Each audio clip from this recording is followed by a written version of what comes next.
नमस्कार बच्चों, मेरा नाम है विजमान और मैं आपका स्वागत करता हूँ आपके अपने YouTube चैनल एग्ज़ाम स्किल पर। बच्चों, मैं आपके लिए कैलेंडर लेके आया था और कैलेंडर के हमने 5 वीडियो पहले अपलोड कर चुके हैं। ठीक है, आज कौन सा पार्ट है इसका? 6 पार्ट, छठा पार्ट। ठीक है, और लास्ट वीडियो में कल जो वीडियो आई थी उसमें मैंने आप लोगों से एक क्वेश्चन पूछा था। ठीक है, तो कल जो क्वेश्चन था जिसके विषय में बात की थी या जो क्वेश्चन आप लोगों को दिया था वो क्या था कि 2001 का कैलेंडर जो है सर इनमें से किस वर्ष रिपीट होगा। ऑप्शन थे 2009, सेकंड ऑप्शन था 2012, थर्ड ऑप्शन था 2018 और डी चौथा ऑप्शन था 2023। तो ये बताना था कि 2001 का कैलेंडर इनमें से किस वर्ष रिपीट होगा, 2009, 2012, 2018 और 2023। इसके लिए सर जो कॉन्सेप्ट क्लियर किया था वो क्या था कि एक नॉर्मल ईयर या तो सर 11 वर्ष बाद रिपीट होगा या 6 वर्ष बाद। 11 वर्ष बाद 6 वर्ष बाद कौन सा रिपीट होगा सर? जो लीप ईयर के तुरंत बाद आया हो। ठीक है, जैसे 2001 है तो 2001 लीप ईयर है तो इसके तुरंत बाद आया तो 6 साल बाद सर रिपीट हो जाना चाहिए। ठीक है, लेकिन बेटा ये कॉन्सेप्ट इस क्वेश्चन में ना फेल हो जाएगा एक तरीके से। ठीक है, फेल हो जाएगा। अब देखिए क्वेश्चन होगा कैसे सर। सबसे पहले हर क्वेश्चन में हमें क्या करना है कि हमें 11 ही अप्लाई करना है। जैसे यदि मैं कहूं कि 2003 का कैलेंडर सर किस वर्ष रिपीट होगा, 2008, सेकंड ऑप्शन 2009, थर्ड ऑप्शन 2014 और चौथा ऑप्शन है 2020। तो सर सबसे पहले हमें क्या करना है कि इसमें 11 जोड़ना है। 11 जोड़ने के बाद क्या बना, 2014। यदि ऑप्शन में ये है तो ठीक है, नहीं है तो फिर क्या करेंगे, फिर 6 अप्लाई करेंगे। ठीक है, फिर क्या करेंगे, फिर 6 अप्लाई करेंगे। तो इसमें तो सर ये था 2014 आंसर हो गया। ठीक है, लेकिन इसमें क्या करना है, इसमें क्या करना है। ठीक है, अब आप लोग कहोगे कि सर यदि इसमें 11 जोड़ा जाए तो 11 जोड़ने के बाद 2012 बनेगा और ऑप्शन बी सही होगा। ठीक है, ऑप्शन बी सही होगा। लेकिन बेटा एक चीज देखना कि 2001 और 2012 के बीच में लीप ईयर कितने होंगे, के बीच में डिफरेंस कितने सालों का है, 11 सालों का प्लस लीप ईयर। क्योंकि हमें ओड डेज 0 निकालने हैं इन दोनों वर्षों के बीच में, और यदि ओड डेज 0 निकले तो ये कैलेंडर तभी तो रिपीट होगा, नहीं तो कहां से होगा। ठीक है, तो 11 प्लस लीप ईयर। 2001 और 2012 के बीच में कितने लीप ईयर होंगे, 2 लीप ईयर होंगे, 2004 और 2008। ठीक है, 2 लीप ईयर होंगे, 2004 और 2008। तो कितने होंगे टोटल, 13, और 13 को यदि 7 से डिवाइड करें तो 6। सर रिमाइंडर 0 नहीं आया तो ये सीधी सी बात है कि 2001 का कैलेंडर 2012 के साथ रिपीट नहीं हो सकता। ठीक है, एक चीज ये भी थी कि मैंने फर्स्ट अप्रोच आप लोगों को बताई थी कि कभी भी नॉर्मल ईयर लीप ईयर के साथ सेम नहीं होगा। ठीक है, कभी भी एक नॉर्मल ईयर किसी लीप ईयर के साथ समान नहीं होगा। 2012 एक लीप ईयर है तो सर इसके साथ तो हो ही नहीं सकता। ठीक है, अब सर होगा किसके साथ? फर्स्टली हमने यूज किया 11, तो 11 यूज करने के बाद आया 12। 2012 में सर रिपीट होना चाहिए था, लेकिन ये लीप ईयर है तो इस वजह से रिपीट नहीं होगा। अब किस अप्रोच को यूज करेंगे? ठीक है, इसके बाद क्या करना है, तो इसके बाद सर इसमें हमको 6 का रूल अप्लाई करना है, और 6 का रूल अप्लाई होने के बाद यहाँ पे कितना है, 2018। ना तो 2018 एक लीप ईयर है, एक नॉर्मल ईयर है। ठीक है, तो नॉर्मल ईयर का कैलेंडर नॉर्मल ईयर के साथ सेम हो सकता है। ठीक है, तो 2001 का कैलेंडर कब रिपीट होगा सर, 2018 में। तो आप लोगों को ऐसे क्वेश्चन में क्या करना है कि सबसे पहले 11 अप्लाई करना है, और उसके बाद क्या करना है, यदि 11 क्लियर नहीं है, आंसर जस्टिफाई नहीं हुआ, तो उसके बाद उसमें 6 यूज करना है। ठीक है, अब देखिए 2001 और 2008 2018 इनके बीच में सर डिफरेंस निकालिए कितने का होगा, 17 सालों का प्लस लीप ईयर। 2001 और 2018 के बारे में बीच में कितने लीप ईयर होंगे सर? देखिए 4, 8, 12, और 16, 4 लीप ईयर होंगे सर। कौन से? 4 लीप ईयर होंगे सर। कौन से? 4, 8, 12 और 16। तो 4 लीप ईयर होंगे तो सर कितने हो गए? 21। और यदि 21 को 7 से डिवाइड करें तो सर रिमाइंडर 0। ठीक है, तो हमारा जो कॉन्सेप्ट था बेटा उस पे ध्यान देना। जिन 2 वर्षों के बीच में ओड डेज 0 निकलेंगे उसका कैलेंडर उसके साथ सेम होगा। ठीक है, ये कॉन्सेप्ट है, इसको सीखो। और ये जो 11 और 6 था ना, ये एक अप्रोच है, इससे बहुत से क्वेश्चन गलत हो सकते हैं। अब एक जो क्वेश्चन मैं आपको दूंगा ना, उससे आपको बिल्कुल क्लियर हो जाएगा। चलिए, तो अगला क्वेश्चन है, और ये क्वेश्चन आपका एक छोटा सा जो भ्रम बना हुआ है ना कि नॉर्मल ईयर 11 या 6 सालों के बाद रिपीट होता है, इसको ये क्वेश्चन बहुत अच्छी तरीके से चूर चूर कर देगा। ठीक है, बहुत अच्छी तरीके से ये क्वेश्चन इसको बिल्कुल खत्म कर देगा, इसका यूज बिल्कुल खत्म हो जाएगा। ठीक है, यहाँ पे 11 और 6 का यूज आप लोग नहीं कर सकते। ठीक है, क्यों नहीं कर सकते उस चीज को देखना। 11 और 6 का यूज क्यों नहीं कर सकते उसको देखना। बेटा एक बात बताओ, 1897 में यदि 11 जोड़ा जाए तो कितना होगा? 1897 में यदि 11 जोड़े तो कितना होगा? 1908। ठीक है, जाहिर सी बात है कि सर 1908 होगा। ठीक है, अब क्या था कि इनके बीच में ओड डेज 0 निकलने चाहिए थे। ठीक है, तो इनके बीच में यदि ओड डेज निकाले तो देखना बेटा 11 plus leap year. Leap year कितने होंगे? लीप ईयर कितने होंगे? 1897 और 1908 के बीच कितने लीप ईयर होंगे? सर सिर्फ एक लीप ईयर आया होगा, 1904। ठीक है, सिर्फ एक लीप ईयर आया होगा। तो 12 को यदि 7 से डिवाइड करेंगे तो ओड डेज निकले 5, और ओड डेज निकलने चाहिए थे कितने? 0। तो इस क्वेश्चन के बारे में देखो बेटा क्या है कि इस क्वेश्चन में सर ये रूल अप्लाई क्यों नहीं हुए। तो बेटा इस क्वेश्चन में ऐसा क्या है कि ये रूल अप्लाई नहीं हुए। तो ये रूल अप्लाई क्यों नहीं हुए उस चीज को देखना। जब भी आप किसी ऐसी शताब्दी को क्रॉस करोगे ना जो लीप ईयर ना हो, जैसे 1897 के बाद 1900 आएगा, ठीक है, एक शताब्दी ईयर होगा, ये लीप ईयर नहीं है। ठीक है, 1901 लीप ईयर नहीं है, तो ये लीप ईयर नहीं है। और जब भी आप ऐसी शताब्दी को क्रॉस करोगे ना जो लीप ईयर नहीं होगी, तो ये रूल अप्लाई नहीं कर सकते आप। ठीक है, ठीक है, इसके लिए क्या होगा सर फिर? तो इसके लिए क्या होगा बेटा? कॉन्सेप्ट। ठीक है, जो अब तक आप सीखते आए हो, उन 2 ईयर्स के बीच में जिनमें ओड डेज 0 निकले वो कैलेंडर तभी रिपीट होगा। ठीक है, तो सर करेंगे कैसे? तो बेटा करने का सिर्फ और सिर्फ एक ही तरीका है कि आपको हर एक ऑप्शन को रख के देखना होगा। ठीक है, आपको हर एक ऑप्शन को रख के देखना होगा। ये क्वेश्चन सिर्फ और सिर्फ ऑप्शन पे डिपेंड करेगा। ठीक है, आपको हर एक ऑप्शन को रखना होगा। चलिए सर पहले को रखते हैं। 1897 और 1902 के बीच सर 5 ईयर हो गए, और लीप ईयर सर कोई लीप ईयर नहीं है, 0 है। तो इसका मतलब क्या है कि यहाँ पे ओड डेज आ गए 5। ठीक है, इसके बाद 1903 और 1897 के बीच सर कितना होगा?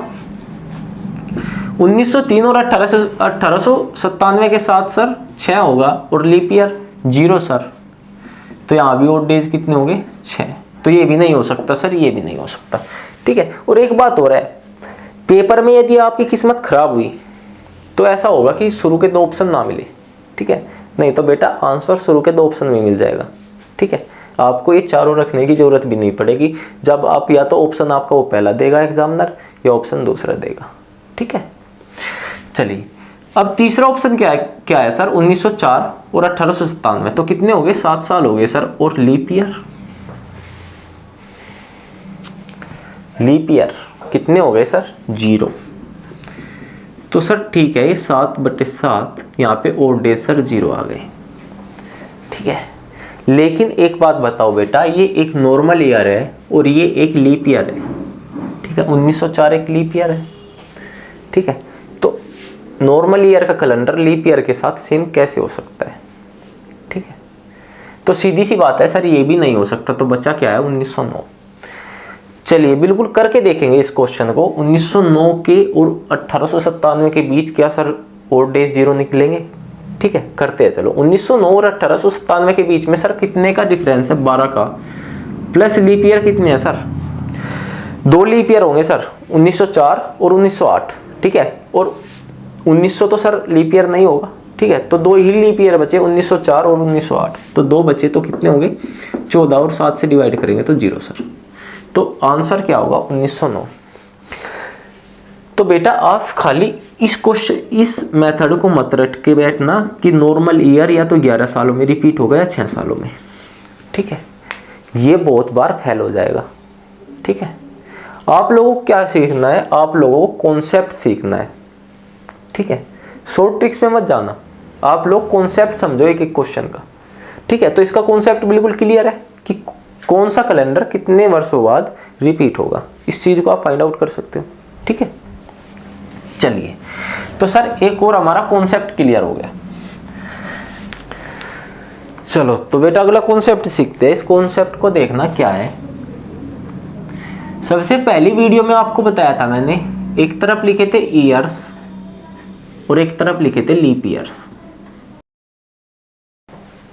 ठीक है। प्रथम 100 सालों में कितने लीप ईयर आए थे? कितने लीप ईयर आए थे? 24। प्रथम 200 सालों में कितने लीप ईयर थे सर? 48।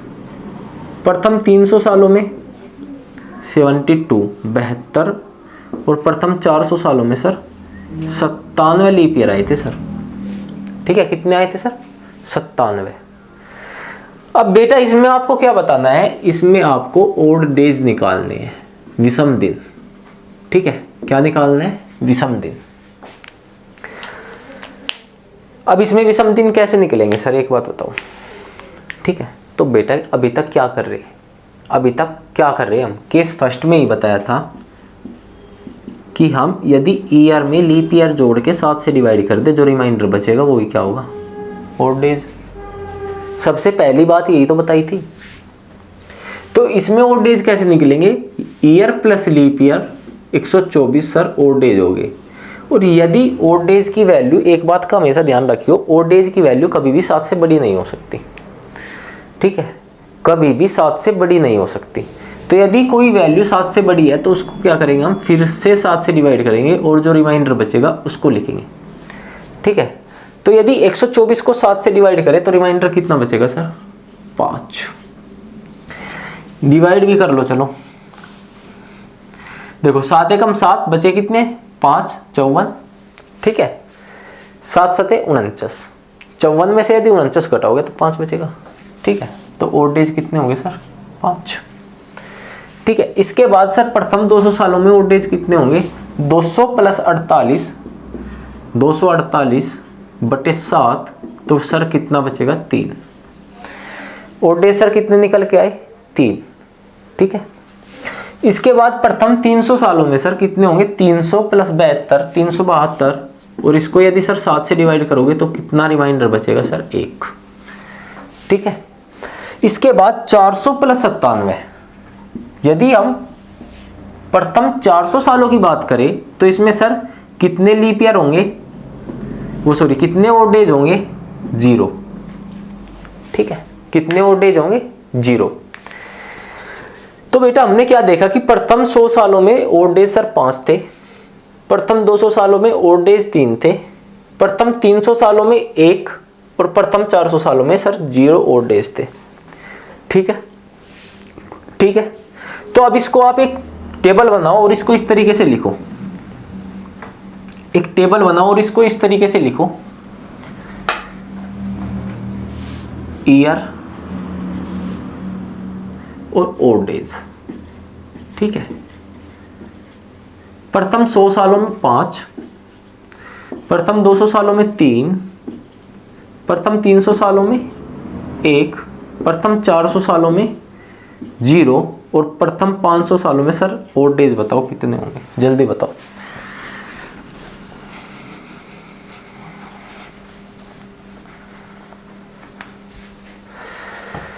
तो प्रथम 500 सालों में सर ओड डेज निकालेंगे कैसे? देखिए, तो ओड डेज निकालने के लिए क्या था कि sir year plus leap year, ठीक है।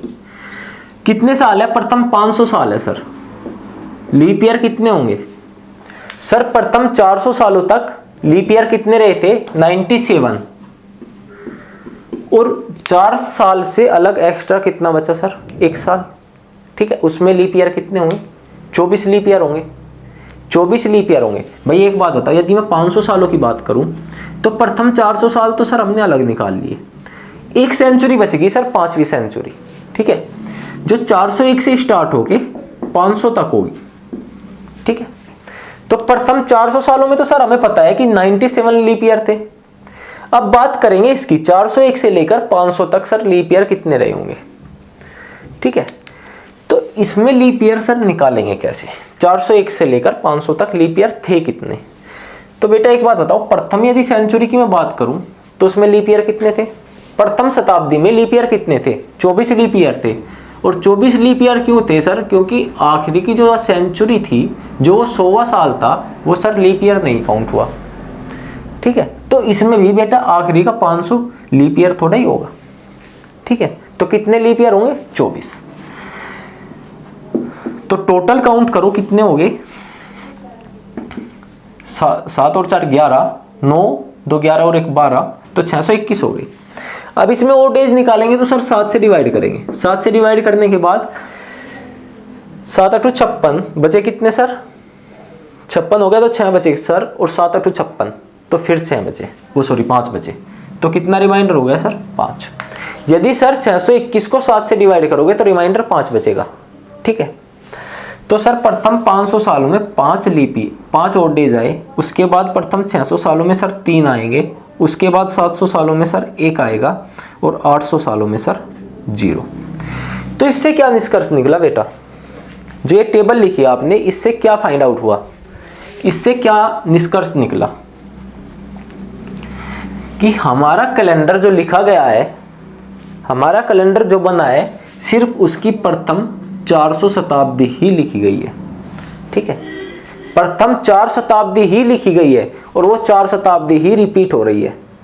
ठीक है, वो प्रथम 4 शताब्दी ही रिपीट हो रही है। तो कैलेंडर 1 से लेकर 400 वर्षों तक ही लिखा गया है, और उसको ही हम रिपीट मोड में लगाए हुए हैं। ठीक है, चलिए, तो ये बात क्लियर है बिल्कुल कि सर कैलेंडर 400 वर्षों तक बना, उसके बाद हमने उसका रिपीटेशन शुरू कर दिया।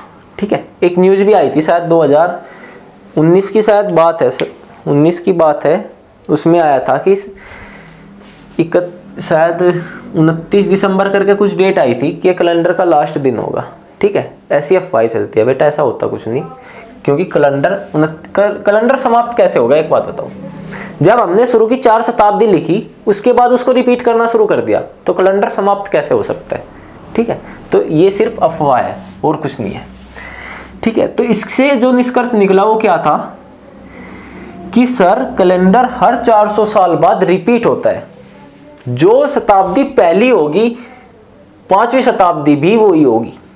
ठीक है, 400 सालों के बाद जो शताब्दी पहली थी वो ही फिर से आएगी।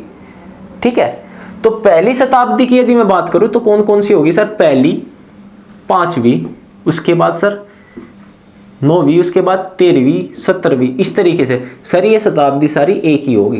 पहली शताब्दी भी वही है, 5वीं भी वही है, 9वीं शताब्दी भी वही है, 13वीं शताब्दी भी वही है, 17वीं शताब्दी भी वही है, और जो हम जी रहे हैं अब 21वीं शताब्दी भी सर हमारी पहली शताब्दी ही है।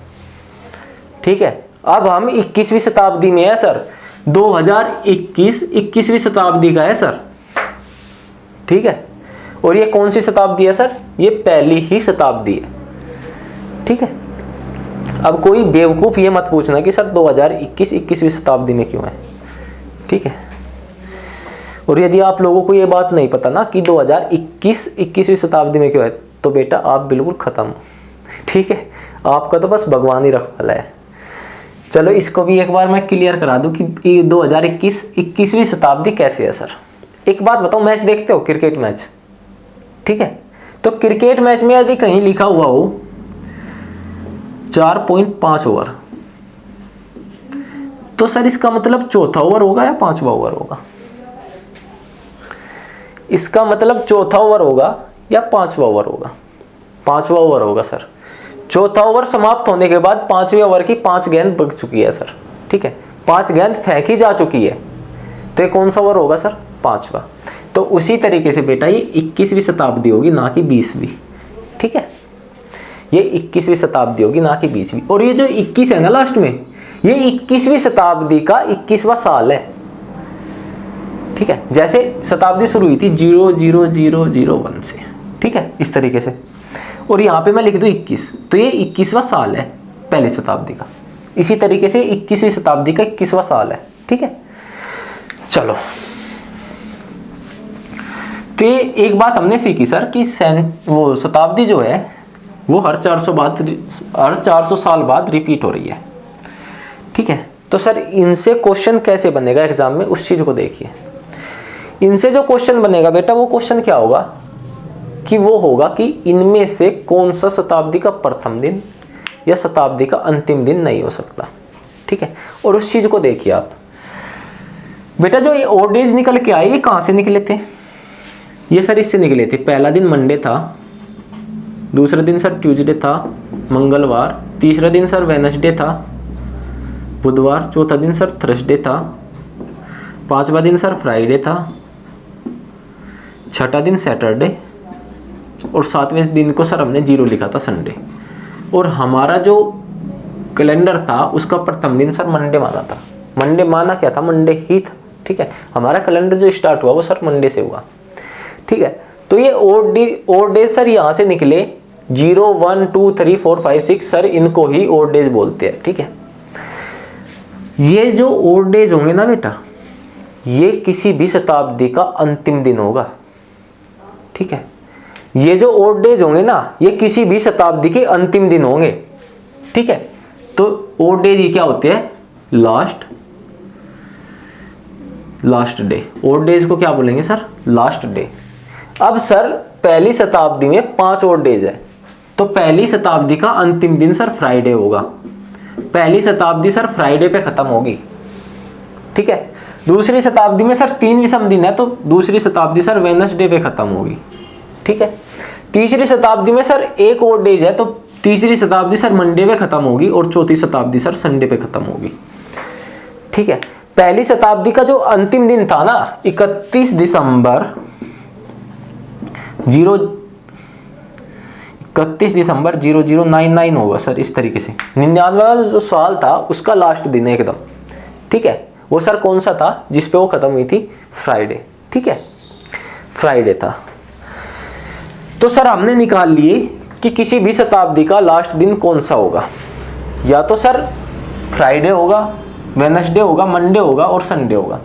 तो बेटा किसी भी शताब्दी के अंतिम दिन कौन से नहीं हो सकते? कौन से नहीं हो सकते सर? ट्यूसडे, थर्सडे और सैटरडे, टीटीएस। ठीक है, कौन से नहीं हो सकते सर? मंगलवार। ठीक है, उसके बाद कौन सा बचा सर? बृहस्पतिवार या गुरुवार, आप लोग कह लो, एक ही बात है। और उसके बाद सर शनिवार। ठीक है, टीटीएस, ये सर किसी भी शताब्दी के अंतिम दिन नहीं हो सकते।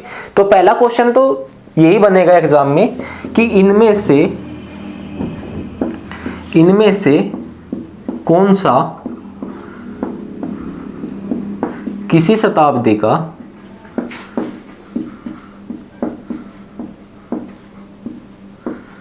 अंतिम दिन नहीं हो सकता, नहीं हो सकता। और आपको ऑप्शन क्या मिलेंगे? Sunday, B option Saturday, C option Wednesday और डी ऑप्शन होगा सर फ्राइडे। तो सर आपको देखते ही मारना है कौन सा नहीं हो सकता किसी भी शताब्दी का अंतिम दिन। सर सैटरडे नहीं हो सकता सर। ठीक है, तो एक क्वेश्चन तो आपका बेटा यही बनेगा कि इनमें से कौन सा दिन शताब्दी का अंतिम दिन नहीं हो सकता। ठीक है, तो एक क्लियर है बिल्कुल कौन सा अंतिम दिन नहीं हो सकता। बिल्कुल कॉन्सेप्ट सीखना है इस चीज का भी। अब जो क्वेश्चन दूंगा, अब जो क्वेश्चन मैं कराऊंगा ना बेटा, उसको बहुत आराम से समझना। ठीक है, क्योंकि उसका आंसर सिर्फ और सिर्फ आप लोग ही दे सकते हो आगे। तो आप लोगों के सामने बच्चों एक आपको क्वेश्चन दिख रहा होगा, इनमें से कौन सा 17वीं शताब्दी का अंतिम दिन होगा। ठीक है, क्वेश्चन क्या है? इनमें से कौन सा 17वीं शताब्दी का अंतिम दिन होगा। ऑप्शन क्या है? वेडनेसडे, फ्राइडे, मंडे या संडे। बेटा इस क्वेश्चन का आंसर आपको कमेंट बॉक्स में देना है, ठीक है, और देना ही देना है, ठीक है। यदि आप लोगों ने ये क्वेश्चन भी कर दिया ना, जैसे मैंने पिछली वीडियो में क्वेश्चन डाला था, यदि आपने ये क्वेश्चन भी कर दिया ना तो आप जीनियस हो, ठीक है। बिल्कुल आपका सिलेक्शन कोई नहीं रोक सकता, 101% आप सिलेक्शन के बिल्कुल करीब खड़े हो, ठीक है। चलिए तो वीडियो को यहीं समाप्त करते हैं। यदि आपको वीडियो अच्छी लगती हो तो चैनल को सब्सक्राइब करें, वीडियो को लाइक करें, और जो आपको प्रॉब्लम लगे वीडियो में उसको आप कमेंट बॉक्स में ज़रूर लिखें। धन्यवाद।